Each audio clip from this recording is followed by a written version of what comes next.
Hello friends, welcome to low study point.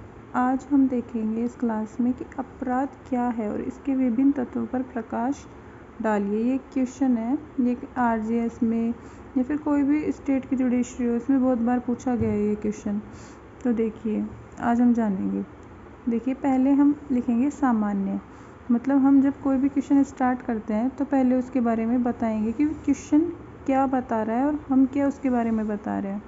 तो देखिए, सामान्य, हमारे समाज को सुसंगठित करने के लिए राज्य ने कुछ नियम निर्धारण किए हैं। तो राज्य ने मतलब कुछ नियम बना रखे हैं, जैसे कोडिफाइड लॉज बना रखी हैं कि अगर कोई भी व्यक्ति कुछ अपराध करता है तो उसके बारे में ये दंड दिया जाएगा। तो देखिए, परंतु मनुष्य सभी एक तरह की विचारधारा नहीं रखते। वो उन नियमों को व्यक्तिगत कारण से, मतलब कोई पर्सनल रीजन से, आर्थिक कारण मतलब फाइनेंशियल इकोनॉमिकल रीजन से, पारिवारिक और सांस्कृतिक कारक मतलब कुछ भी मतलब ऐसे होता है ना, परिवार ही शुरू से अपराध में है या फिर उनकी संस्कृति ही ऐसी है कि उनको अपराध करना ही है। अनैतिक वातावरण, अगर वो मतलब किसी गलत वातावरण मतलब गलत संगत में पड़ गए हैं।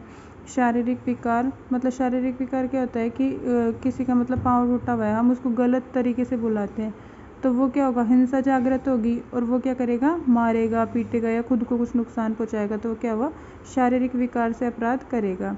मनोवैज्ञानिक कारण, मतलब वो मेंटली डिस्टर्ब्ड है। और सामाजिक विघटन, कि मतलब जो भी समाज के द्वारा कोई विघटन हुआ है तो उससे। मद्यपान के कारण, मतलब कोई नशीले पदार्थ खाकर या फिर शराब पीकर किसी भी वजह से वो इन नियमों का उल्लंघन करता है तो राज्य में क्या होगा, हिंसा होगी और वातावरण अव्यवस्थित होगा।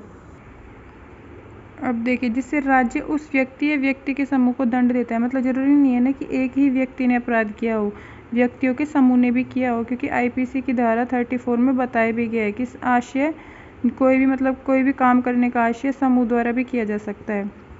इसलिए राज्य के कानून ने कुछ अपराध और उनके दंड और उनकी कार्रवाई से सही कुछ मतलब नियम या फिर विधियां हैं जो क्या की संहिताबद्ध की, और कुछ विधियां प्रमुख हैं।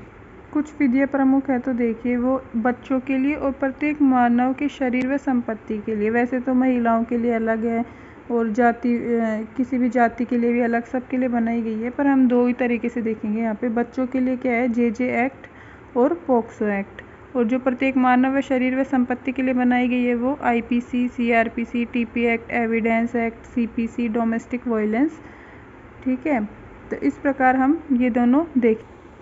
अब बाकी विधियाँ देखकर देखो। इस प्रकार और भी बहुत सी विशेष व स्थानीय विधि बनाई व संहिताबद्ध की गई है, क्योंकि कोई लोकल लॉ भी है, स्पेशल लॉ भी है। स्पेशल लॉ जैसे पढ़ा था जे एक्ट, और डोमेस्टिक वायलेंस है, ये सब क्या है, स्पेशल लॉ हैं। अब देखिए, अब जानेंगे अपराध क्या है, क्योंकि हमने ये तो जान लिया कि अपराध कैसे हुआ, क्या क्यों हुआ, मतलब कहाँ से अपराध शब्द आए, ये सब। अब देखिए, अपराध क्या है, इसके बारे में जानेंगे। अपराध का शाब्दिक अर्थ। अपराध शब्द अंग्रेजी भाषा के ऑफेंस का हिंदी रूपांतरण है, जो कि लैटिन भाषा के ऑफेंडर से मिलकर बना है। और अंग्रेजी भाषा किससे बना था अपराध, ऑफेंस से, और लैटिन भाषा ऑफेंडर से मिलकर बना है, जिसका अर्थ है के विरुद्ध हड़ताल, मतलब स्ट्राइक अगेंस्ट, अर्थात किसी कार्य के प्रति हड़ताल करना। ये होता है अपराध का शाब्दिक अर्थ। अब पढ़ेंगे अपराध का सामान्य अर्थ, मतलब हम अपराध के बारे में क्या जानते हैं। ऐसा कार्य जो कि विधि के विरुद्ध हो, विधि का उल्लंघन करने वाला हो। हम अपराध के बारे में नॉर्मल वैसे तो यही जानते हैं ना कि कोई विधि के विरुद्ध हो, मतलब कोई भी जो विधि बनाई गई है उसके खिलाफ कोई कार्य करे, या फिर जो विधि बनाई गई है उसका कोई उल्लंघन कर दे, बात एक ही है, तो वो क्या होगा, अपराध का सामान्य अर्थ। अब अपराध शब्द की विधिवेताओं द्वारा की गई परिभाषा, मतलब हमने हमारा तो जान लिया, पर और जो विधि शास्त्री थे उन्होंने भी तो दी थी ना, तो उसके बारे में जानेंगे। स्टीफेन के अनुसार, मतलब स्टीफेन इसमें सबसे मुख्य परिभाषा दी थी इसने। अपराध विधि द्वारा निषिद्ध भी है तथा समाज नैतिक मान्यताओं के विरुद्ध भी है। मतलब अपराध विधि द्वारा निषिद्ध भी है, निषिद्ध मतलब गलत है, और समाज की नैतिक मान्यताओं के विरुद्ध भी, जो नैतिक रूल्स है, हमारे नैतिक नियम है, उनके विरुद्ध भी है। खुदा के अनुसार अपराध वह कार्य है जिसे समाज में लोग घोर निंदा के योग्य समझते हैं, क्योंकि अपराध जो कोई व्यक्ति करता है तो उसको अपराधी करार दे दिया जाता है, जिससे उसको हमेशा उन्हीं नज़रों से देखा जाता है, तो निंदा योग्य समझा जाता है।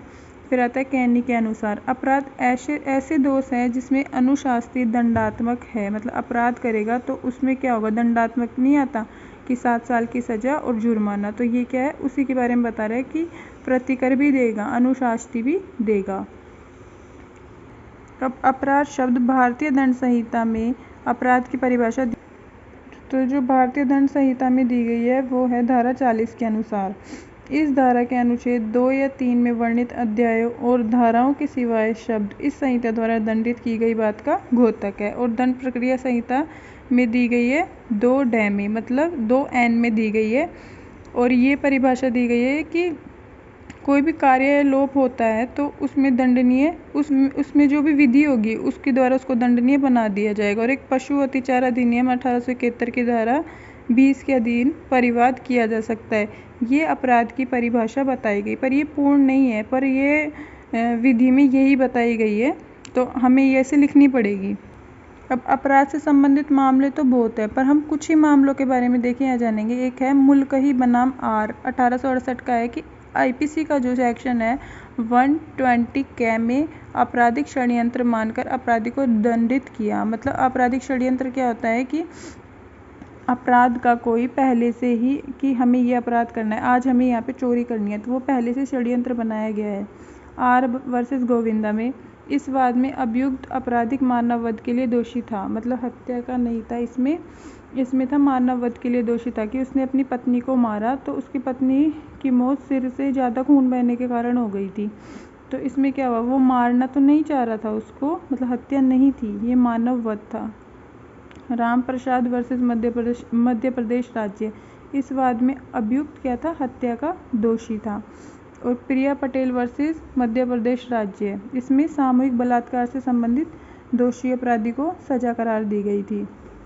तो इस प्रकार ये कुछ वाद है, इनको हम एग्जाम में ऐसे ही लिखना है। अब जानेंगे अपराध के तत्व के बारे में। अपराध के तत्व क्या होते हैं, 4 तरीके के होते हैं कि अपराध डायरेक्ट तो अपराध नहीं बन गया होगा, वो भी किन्हीं चरणों से गुजर के बना होगा। तो देखिए कौन कौन से चरण से गुजरा है वो, आशय, तैयारी, प्रयत्न और पूर्णता। तो हम जानेंगे आशय क्या होता है। आशय ये होता है कि अपराध कारित करने का आशय कभी भी दंडनीय नहीं है। क्यों नहीं है, क्योंकि अभियुक्त का आशय कितना ही बुरा हो, कितना ही आपत्तिजनक हो, मात्र आशय उसे दंडित करने का आधार नहीं हो सकता, क्योंकि विधिक व्यक्ति के हृदय में झोंकने का प्रयत्न नहीं करती।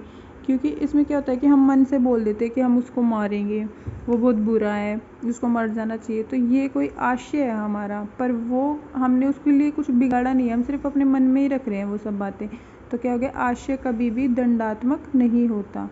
तैयारी क्या होता है कि तैयारी में ये होता है कि आपराधिक कार्य मतलब जो भी तैयारी होती है वो भी दंडनीय नहीं होती, क्योंकि मतलब जैसे हमने चाकू ला के रख लिया कि हमें उसको मारना है, तो अगर वो चाकू मिल गया तो वो तो और भी किसी काम के लिए हो सकता है, ज़रूरी तो नहीं है कि हम उसको मारने के लिए लेकर आए, और लेकर भी आ गए तो हमारा मतलब व्यक्ति का जो मन विचार जो भी होता है वो परिवर्तन होता रहता है।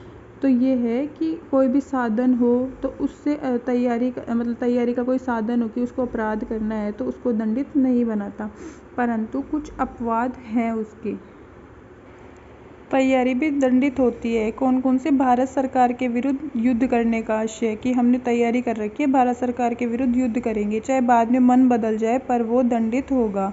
धारा 122 में भारत सरकार के साथ शांति का संबंध रखने वाले राष्ट्रों के साथ या क्षेत्रों के साथ कोई लूटपाट करे, धारा 126 में। और डकैती की तैयारी, धारा 399, तो इनकी तो तैयारी भी दंडित होगी। अब आया प्रयत्न। प्रयत्न क्या होता है कि कोई अपराध करने के लिए हम प्रयत्न कर चुके पर वो अपराध पूरा हुआ नहीं, सिर्फ प्रयत्न हुआ, तो वो क्या होगा, वो हर स्थिति में दंडात्मक होगा। ठीक है, प्रयत्न कभी भी चाहे वो असफल रहा हो, जैसे हमने किसी को मारने की कोशिश की पर वो मरा नहीं, पर कोशिश तो की थी ना, हम उसको पूर्ण रूप से पहुंचाने के लिए कार्य कर चुके थे पर वो पूर्ण हुआ नहीं, तो वो दंडात्मक स्थिति होती है। फिर आता है पूर्णता। तो पूर्णता से तो आप सभी समझते हैं कि पूर्णता, कोई अपराध पूरा हो जाए तो अपराध बन ही जाएगा, मतलब कोई कार्य या कोई भी लोग अगर हमने गलत विधि के उल्लंघन से कर दिया है और वो पूर्ण हो गया है तो वो दंडात्मक होगा ही होगा। अब निष्कर्ष देखेंगे।